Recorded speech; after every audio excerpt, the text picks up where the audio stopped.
This exhibition, Frances Hodgkins and Her Circle, revolves around Frances Hodgkins, the artist who taught her, the artist she taught, the friends who supported her, and the friends of her lifetime.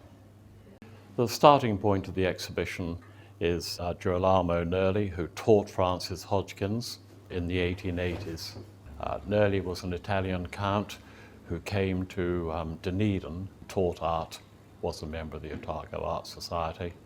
Frances Hodgkins' father, William Matthew Hodgkins, was a senior member of the Otago Art Society, and of course Frances' elder sister was a practicing artist well before Frances started exhibiting. They both worked in a similar style at the time, but Frances quickly developed her own style, especially when she went to England in 1901. Frances went to England on her own, but soon met up with other New Zealanders, especially when she got to France. Frances studied in Paris and then opened her own painting school in Paris. Works in this exhibition associated with the Paris period are Owen Merton and Maud Sherwood. Owen Merton was a Christchurch artist and studied under Dorothy Kate Richmond in Wellington. Then in 1909 he went to Europe and met Frances Hodgkins in Concarneau, where they painted together, and then later on in Paris when Frances was teaching in Paris. Maud Sherwood met Frances through Owen Merton and the painting classes in Concarneau. This is a beautiful work of the sardine fishing boats in Concarneau, and these particular boats come from Lorient, which is a coastal port just south of Concarneau. On the cover of the catalogue is another painting by Maud Sherwood, which has remarkable similarities to Frances Hodgkins' beach paintings in Concarneau. In 1915, Frances Hodgkins was holding a painting class in St Ives in Cornwall, and Amy Krause was one of her first students. Amy went on to become a lifelong friend of Frances Hodgkins. When Frances did a painting class in Burford in 1923, she told Amy she was going to do the class. Amy came along with her friend Elsie Barling, and Elsie studied under Frances in Burford in 1923 and later on became the art teacher at Bryanston College.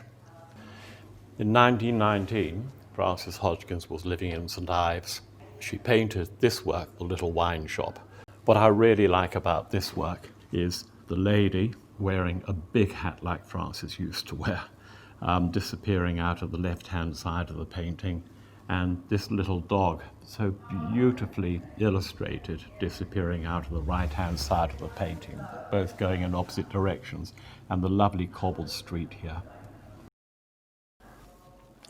This oil painting by Frances Hodgkins of Anthony and Kitty West is held in the Museum of New Zealand Te Papa collection. It's one of my favourite double portraits of the series of 3 double portraits that Frances painted.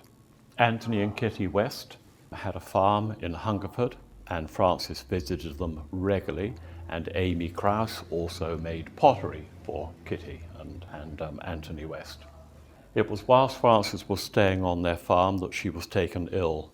Kitty took her to Hungerford Hospital where she had a duodenal operation, and then after she'd had the operation she returned to their farm and recovered, and Frances writes, I am not yet very robust, but I have regained my health in a marvellous way, and I don't think my painting has suffered in any way. Perhaps the contrary. Friends have been wonderful. Kitty and, of course, Anthony have been darlings and helped me through difficult days after the operation. I can never forget what they did for me. It was ideal at their farm on those hot summer days. I lay out all day in the garden in sight of their beautiful herd of cows, whose milk did the trick and has built up my strength. This is a lovely watercolour by Kitty West, painted in 1945. So this is the period just after where Frances Hodgkins would have been staying with them on their farm. And of particular note in this is the decaying farm cart, and of course farm implements rusting away were a favourite topic of Frances Hodgkins during the wartime period. I started collecting the paintings for this exhibition 5 years ago. That's how long it's taken to actually put it all together.